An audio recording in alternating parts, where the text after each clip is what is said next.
বিহারে কিন্তু একেবারে গেরুয়া ঝড়, ক্লিন সুইপ বলা যায়, কারণ ডাবল সেঞ্চুরি করতে আর মাত্র 2 আসনের অপেক্ষা। 243টা আসন বিহার বিধানসভায়, তার মধ্যে 198 আসনে এনডিএ জোট এগিয়ে রয়েছে, মহাজোট এগিয়ে রয়েছে 39টি আসনে, অন্যান্যরা 6টি আসনে। অর্থাৎ একেবারে মহাজোটকে খড়কুটোর মতন উড়িয়ে দিয়ে গেরুয়া ঝড় এই মুহূর্তে বিহার বিধানসভায় 198টি আসনে এগিয়ে রয়েছে এনডিএ জোট, যার মধ্যে বিজেপি 90টি আসনে এগিয়ে রয়েছে, 79টি আসনে এগিয়ে রয়েছে জেডিইউ, 29টি আসনে এগিয়ে রয়েছে আরজেডি, 80টি আসনে জেডিইউ এগিয়ে, বিজেপি এগিয়ে, 90টি আসনে হাড্ডাহাড্ডি লড়াই কিন্তু নিজেদের মধ্যেও চলছে। এনডিএ এগিয়ে রয়েছে 198টি আসনে, অর্থাৎ আর মাত্র 2টো আসন পেলেই কিন্তু একেবারে রেকর্ড বলা যায়, ঐতিহাসিক একটা ফলাফল বিহারের ক্ষেত্রে। ডাবল সেঞ্চুরি করতে আর মাত্র 2 আসন প্রয়োজন এনডিএ।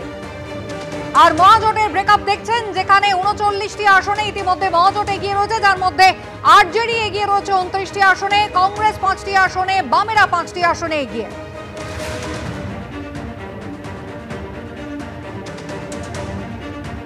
বিহারে গেরুয়া ঝড় এবং দেশ জুড়ে ইতিমধ্যেই বিহারে জয়ের জন্য ইতিমধ্যেই বিজেপি শিবিরে কিন্তু উৎসাহ, উদ্দীপনা, কোথাও সেলিব্রেশন, মিষ্টি খাওয়া থেকে শুরু করে বাজি পোড়ানো শুরু হয়ে গিয়েছে। বিজেপি সাংসদ সৌমিত্র খাঁ কি বলছেন দেখুন। বিহারের জয়ের পথে আমরা, এবার পালা বাংলার, অর্থাৎ গোটা দেশ জুড়েই কিন্তু যখন বিহারের জন্য উৎসব চলছে, তার পাশাপাশি পরের লক্ষ্য অর্থাৎ পশ্চিমবঙ্গের আসন্ন বিধানসভা নির্বাচন, তাকেই কিন্তু পাখির চোখ করছে বিজেপি। কেন্দ্রীয় মন্ত্রী গিরিরাজ সিং থেকে শুরু করে একেবারে বঙ্গ বিজেপির নেতারা, তারা সকলেই বলছেন বিহারের পরে এবার বাংলা জয় শুধুই সময়ের অপেক্ষা। পাল্টা কি বলছেন শোভনদেব চট্টোপাধ্যায় দেখুন। কনফিডেন্স যে এসআইআর করে যে বিরাট একটা কিছু করে দেবো বলে হুঙ্কার দিচ্ছে মাঝে মাঝে, এটা আর যেখানেই সম্ভব হোক না কেন পশ্চিমবঙ্গে সম্ভব নয়। এখানে একদিকে মমতা বন্দ্যোপাধ্যায়ের সমাজসেবামূলক প্রকল্প, যেটা কেন্দ্রীয় সরকার স্বীকার করেছে, মমতা বন্দ্যোপাধ্যায়ের এই সমাজসেবামূলক প্রকল্প বিভিন্ন নামে বিভিন্ন রাজ্যে চালু করার জন্য গ্রামীণ অর্থনীতি অত্যন্ত সবল হয়েছে, এটা স্বীকার করছে কে? Reserve bank. এখানে এত সহজে কিছু করা যাবে না। যে উন্নয়নের জন্য আজকে নীতিশ কুমার এবং নরেন্দ্র মোদী তারা এদিন দেখছেন বিহারে, পশ্চিমবঙ্গেও কিন্তু একই কথা বলছেন তৃণমূল কংগ্রেসের কর্মী সমর্থকরা, নেতারা, যে উন্নয়নে কিন্তু মমতা বন্দ্যোপাধ্যায় ইউএসপি আর বিজেপি নেত্রী লকেট চট্টোপাধ্যায় বিহারে এই জয় নিয়ে এনডিএ কি বললেন দেখুন।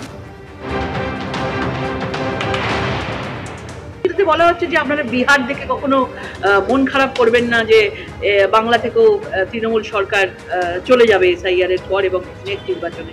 এই জন্যই মানুষের মধ্যে ন্যারেটিভ সেট করা হচ্ছে যে না, তৃণমূল সরকারই থাকবে।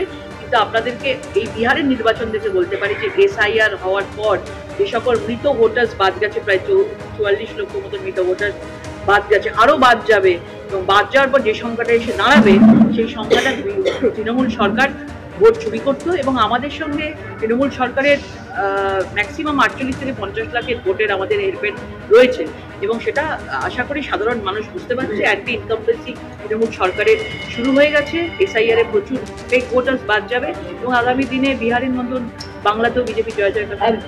এনডিএ যতই সফল হোক না কেন বিহারে, পশ্চিমবঙ্গের ক্ষেত্রে সমীকরণ কিন্তু একেবারে আলাদা। এখানে কিন্তু মমতা বন্দ্যোপাধ্যায় জয়ী হবেন আসন্ন বিধানসভা নির্বাচনে। ইতিমধ্যেই তৃণমূল কংগ্রেস কিন্তু তা বলতে শুরু করেছে। বিমান বন্দ্যোপাধ্যায় বিধানসভার স্পিকার, তিনি কি বললেন এবার দেখুন। বিহারের মানুষ ভোট দিয়েছেন, ভোট দিয়ে জনগণের রায় যারা ক্ষমতায় আসবেন তারা নিশ্চয়ই, তাদের সবাইকে আমি অভিনন্দন জানাই। এত মানুষ ভোট দিয়েছেন, বিহারে সবচেয়ে বেশি পোল হয়েছে এবারে শুনলাম। পশ্চিমবঙ্গের যারা এখন বলছেন যে ওই উল্লসিত হয়ে পশ্চিমবঙ্গের দিকে হাত বাড়াচ্ছেন, আমরা এটা অনেক বাড়াবাড়ি হচ্ছে, এত ভাবার কোনো কারণ নেই। পাল্লা কিন্তু ক্রমাগত ভারী হচ্ছে এনডিএ, আর এই মুহূর্তে দেখুন মাত্র একটি আসনের অপেক্ষা ডাবল সেঞ্চুরি হতে। 199 আসনে ইতিমধ্যেই এনডিএ জোট এগিয়ে রয়েছে। অন্যদিকে মহাজোটের আসন সংখ্যা ফের কমেছে, 38 আসনে মহাজোট এগিয়ে রয়েছে, 6টি আসনে অন্যান্যরা এগিয়ে রয়েছে। ডাবল সেঞ্চুরি হতে আর মাত্র 1 আসনের অপেক্ষা। 243 মোট বিহার বিধানসভায় আসন সংখ্যা, যার মধ্যে 199 আসনে এনডিএ জোট তারা এগিয়ে রয়েছে। মহাজোটের প্রাপ্য আসন 38, অন্যান্যরা 6টি আসনে এগিয়ে রয়েছে। ইতিমধ্যেই তেজস্বী যাদব, যিনি মহাজোটের একেবারে মুখ্যমন্ত্রী পদপ্রার্থী, তিনি এগিয়ে রয়েছেন অষ্টম রাউন্ড গণনা শেষে, আপনাদের জানিয়েছি। আর ইতিমধ্যেই এনডিএ 199 আসনে এগিয়ে রয়েছে, আর মাত্র 1 আসনের অপেক্ষা ডাবল সেঞ্চুরি হতে। অর্জুন সিং কি বলছেন দেখুন।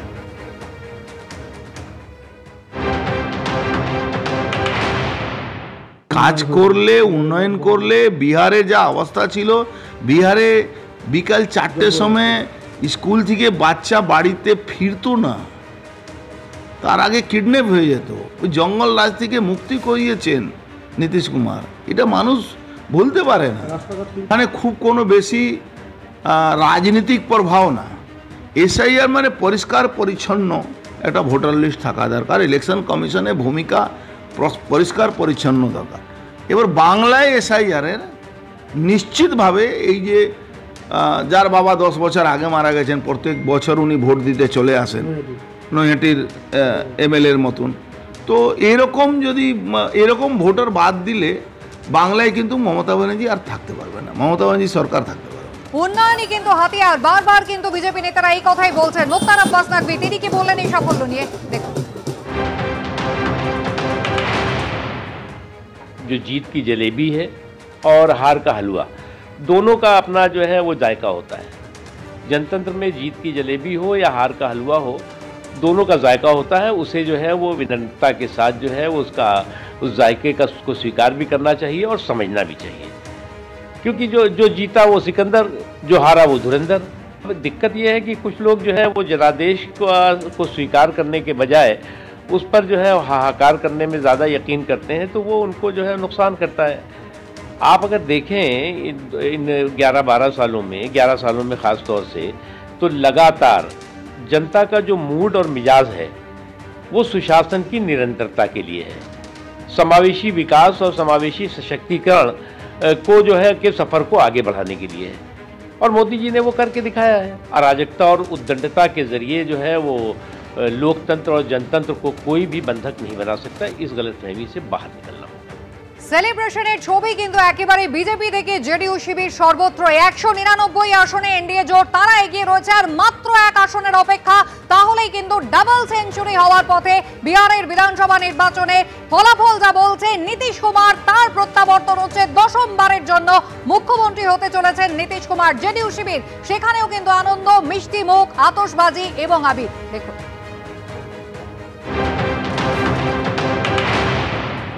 জেডিইউ অফিসে এখন ঢোল বাজছে এবং মিষ্টি বিতরণ হচ্ছে একদিকে, অন্যদিকে ঢোল বাজছে, যেটা মান আমাদের ক্যামেরা পার্সন দেখাচ্ছেন। এই মুহূর্তে ঢোল বাজছে জেডিইউ অফিসে, যে পটেল মার্গের যে জেডিইউ অফিস, সেখানে উৎসাহ এবং উল্লাস একসঙ্গেই। 225 কেজি লাড্ডু নিয়ে আসা হয়েছে, নাচ করছেন কর্মী সমর্থকরা গেটের দুই দিকে। একদিকে যেখানে ঢোল বাজছে, অন্যদিকে আমরা দেখতে পাচ্ছি লাড্ডু বিতরণ করা হচ্ছে, মিষ্টি বিতরণ করা হচ্ছে। যে 225 কেজি লাড্ডু নিয়ে আসা হয়েছিল সেটা এখানে বিতরণ করা হচ্ছে। 225 किलो लड्डू का व्यवस्था है। बांटे सर, कितने लड्डू अब तक? हाँ, अभी तक हम लोग 50 किलो बांटे हैं, और किलो क्या, जो लोग आएंगे उनको मिठाई खिलाएंगे। এই লাড্ডুগুলো নিয়ে আসা হয়েছে, 225 কেজি লাড্ডু রয়েছে, এবং এই লাড্ডুর মধ্যে তারা বলছেন 50 কেজি লাড্ডু বিতরণ করা হয়েছে। ঢোল ব্যান্ড এখানেও চলে এসছে, এবং এই ব্যান্ড এখানে বাজানো হবে। যেহেতু যে জয় তাদের হয়েছে, সেটাতে তারা বলছেন কি 225টা সিট তারা অন্তত পাবেন। যখন ফাইনাল রেজাল্ট আসবে তখন 225টা সিট তারা জিতবেন। একদিকে লাড্ডু, অন্যদিকে আতশবাজির প্রস্তুতি। আর টাইগার জিন্দা এর পোস্টার দেখো, টাইগার জিন্দা এর পোস্টার এখনো আছে। টাইগার अभी जिंदा है।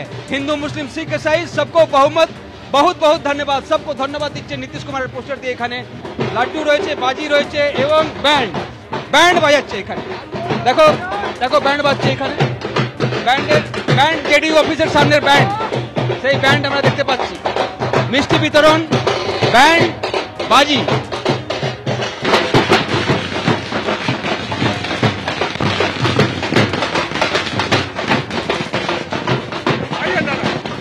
একেবারে হিংসামুক্ত, রক্তপাতহীন মাত্র 2 দফার একটা নির্বাচন দেখলো গোটা দেশের মানুষ। আর তারপরে কিন্তু এনডিএর এই জয় জয়কার। যদিও অন্য শিবির তারা কিন্তু যথেষ্টই হতাশ। মহাজোটের অন্যতম মুখ ছিলেন তেজস্বী যাদব, এখনো পর্যন্ত তিনি এগিয়ে রয়েছেন, যদিও কংগ্রেস শিবিরে কিন্তু শুধুই হতাশা। খতিয়ে দেখা হবে হারের কারণ। কি বললেন পবন খেরা, দেখুন।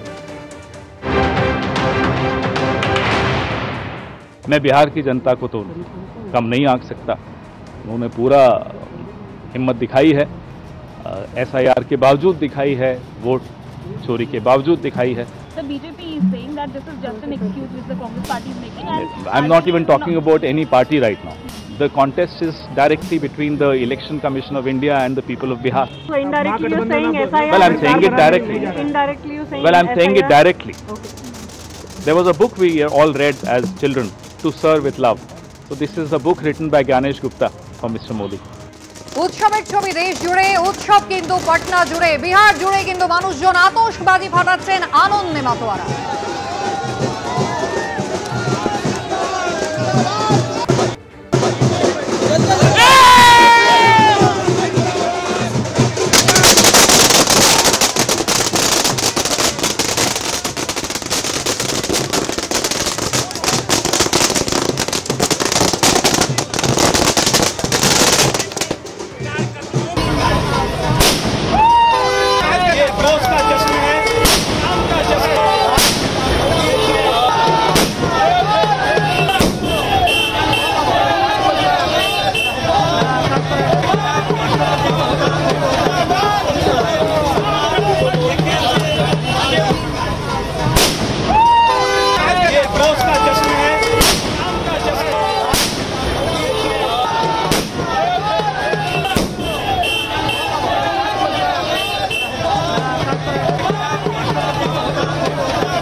कांग्रेस नेता शशि थरूर की बोलছেন, দেখুন।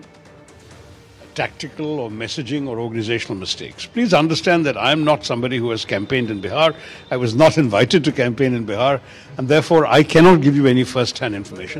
But I've been talking to people. I've been talking to journalists who have come and gone from there. I've talked to political operatives who have come and gone from there, and I've talked to ordinary people from the state of Bihar who are doing other jobs outside whom I've met, including some of our security people at the airports, a lot of Biharis in the CISF. So I've got a sense, and I think that similarly, our party leaders must do some very serious analysis of where things went wrong.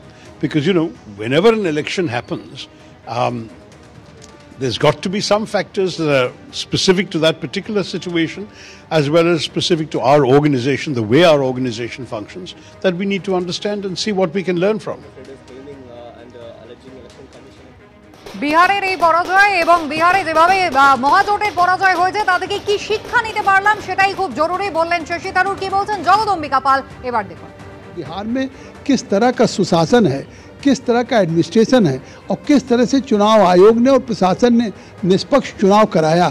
और चुनाव का परिणाम तो इस बात का संकेत है कि जिस तरह से महागठबंधन पूरे वंशवाद के पोस्टर बॉय लड़ रहे थे, चाहे राहुल गांधी हों वंशवाद के पोषक, चाहे अखिलेश यादव हों या तेजस्वी यादव हों, ये तीनों वंशवाद के पोषक थे, पोस्टर बॉय थे।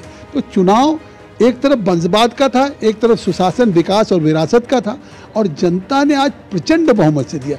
इससे भविष्य में साफ संकेत है कि अब भविष्य में देश में वंशवाद की राजनीति नहीं चलने वाली है।